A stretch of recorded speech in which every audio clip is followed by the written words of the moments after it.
முன்னெடுப்பதால் தான் அடிப்படை அமைப்பு மாற்றம். இது மாற்றத்திற்கான எளிய மக்களின் புரட்சி என்ற முழக்கத்தை நாங்கள் முன் வச்சோம். இப்போ இங்க இருக்கிற ஆட்சியாளர் பாருங்க, நீங்க நல்லா கவனிச்சுக்கிறீங்க. நமக்கு 980 டிஎம்சி மில்லிமீட்டர் மழை பெய்யுது. 980 டிஎம்சி, 4000 டிஎம்சி நமக்கு தண்ணி கிடைக்குது. ஆனா நம்ம 150 டிஎம்சிக்கு கர்நாடகாவில் கையேந்திரம். நல்லா கவனிச்சுக்கணும் அன்பு பிள்ளைகள். 980 மில்லிமீட்டர் ஆண்டு ஒன்றுக்கு மழை சராசரி ஆவரேஜ். 4500 டிஎம்சி நமக்கு தண்ணி கிடைக்குது.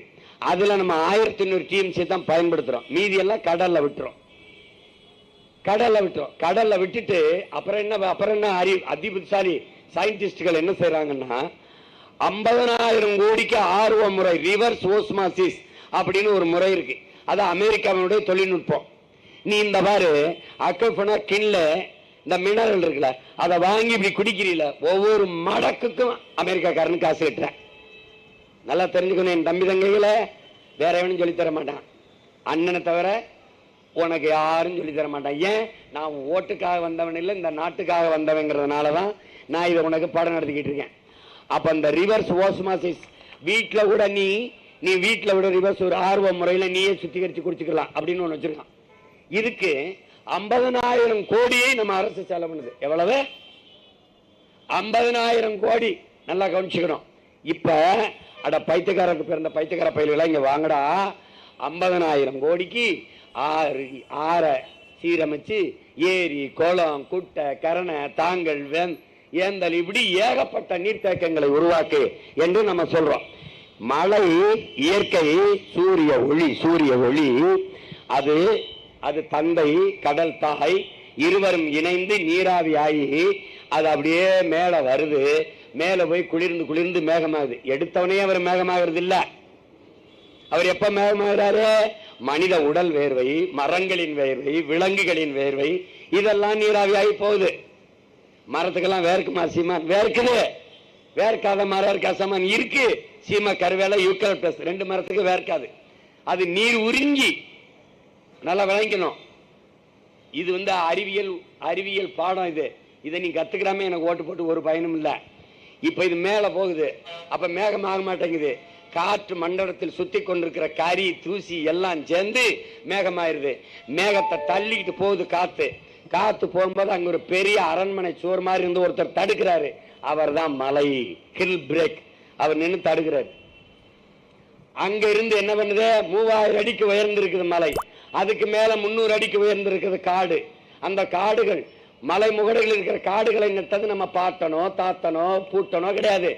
அங்க நட்டு வளர்த்தது அவ்வளவு மரங்களையும் பறவைகள். அதை நல்லா வச்சுக்கணும். ஏன் காக்க சத்தா, கொக்கு சத்தா, குருவி சத்தா, இந்த மாடு சத்தா, மனுஷன் தின்னாலும் அந்த கதையை ஏன் நம்ம பேசுறோம்னா, இந்த விதைகளை அங்க கொண்டு போய் தூவியது அவ்வளவும் பறவைகள். அந்த மரங்களின் பயன் என்னன்னு கேட்டீங்கன்னா, மேகம் எங்க குளிர்ச்சியா இருக்கோ அங்க மழை கொட்டிடும். தெரிஞ்சுக்கிட்டியா? அப்ப எங்க குளிர்ச்சியிலேயோ திருப்பி வந்து கடல்ல கொட்டிடும். அப்ப அந்த மலை முகடுகள்ல போனா அப்பா முண்டாசுக்கு தலப்பா கட்டிருக்க மாதிரி மேகம் அப்படியே மலையில படுத்துக்கிற தடுத்து அவர் நீட்டி வச்சிருப்பார், செக் போஸ்ட் மாதிரி. அப்ப அந்த மரங்களில் இருக்க குளிர்ச்சி மேகத்தை அறுவடை செய்து மழையாக பூமிக்கு கொண்டு வந்துருது. அங்க இருந்து மொத்தம் தண்ணீரை ஒரே நாள உருள விடாம கொஞ்சம் கொஞ்சமா பிடிச்சு இந்த சோலை புற்கள், கிராஸ் லேண்ட், சமவெளியில் இருக்க புற்கள், அவன் மரம் இலைகள்லாம் அவங்களுக்கு உணவு தேவைக்கு வச்சுக்கிட்டு கொஞ்சம் கொஞ்சமா உருட்டி விடுறாங்க. அப்படி பல கோடிக்கணக்கான நீர்த்துளிகள் உருண்டு ஓடி வருவதுதான் பேரறிவியா பெருக்கெடுத்து கொட்டுது. அதுதான் ஆறாக ஒரு மாதிரி ஓடுது. நல்லா கவனிச்சுக்கணும். இயற்கை சுத்திகரிச்சு தூய குடிநீரை வீட்டு வாசல்ல கொட்டுது. குடிச்சுக்கன்னு இந்த பைத்தியக்கார பயலுக்கு அடுத்த நொடியில் கடல்ல விட்டு 50,000 கோடிக்கு அதை சுத்திகரிக்கிறான். இந்த 50,000 கோடிக்கு ஏரி, குளம், குட்டை, தாங்கல், ஏந்தல் எல்லாத்தையும் தூர்வாரி இந்த நீரை சேமிச்சிருந்தா நிலத்தடி நீர் உயர்ந்திருக்கும். 400 அடி நீர் தோண்ட வேண்டியது இல்லை. நீங்க போர்வெல்ல தடை பண்ணணும். ஆள் குழாய் கிணறு முறையே தப்பானது. இப்ப இந்த வீட்டுல போர் போட்டிருக்கு, 400 அடி தண்ணியை உறிஞ்சிருது. இந்த மரம் எவ்வளவு தூரம் வேற இறக்கும்னு நினைக்கிறீங்க?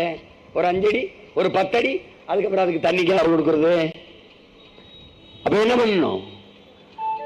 மேல தேங்கி இருக்கிற நீரை தான் குடிக்க பயன்படுத்தணும். இல்லைன்னா கிணறு வெட்டி அந்த கிணற்று நீரை எடுத்து பயன்படுத்தணும். மேலே இருக்கிற தண்ணீர் விவசாயத்துக்கு பயன்படுத்தணும். கீழே மண்ணிலிருந்து எடுக்கிற தண்ணீரை குடிக்க பயன்படுத்தினா மணல் சிறந்த வடிகட்டி என்பதனால